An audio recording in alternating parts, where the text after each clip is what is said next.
Dolaze dakle i ubrzo ulaze u sljedeći krug, dakle još 3 kruga ovdje do kraja, 1500 metara.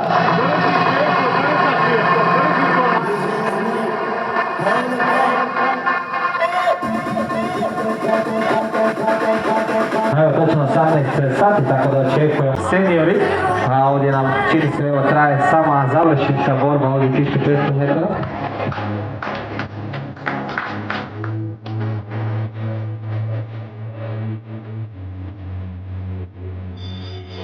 Evo nam izvona za posljednjih krug ovdje u borbi, dakle Kljočnik i Haller, Petja Kljočnik i Lea Haller ovdje, dvije predstavnice iz Slovenije.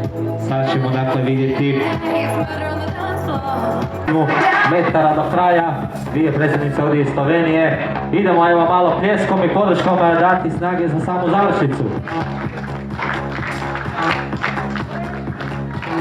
Evo čini se ovdje stvarno neizvjesna borba, 1500 metara, ipak ovdje izbija, vraća svoju vodeću poziciju Petja Kljočnik i čini se ovdje kao vodeća ulazi u cilj 4.23.15.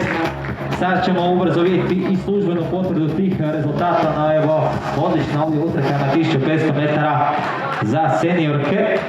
Ubrzo ćemo imati i potvrdu tih rezultata, a čini se da evo još malo pa sve spremno za sam početak troskoka ovdje za seniorke.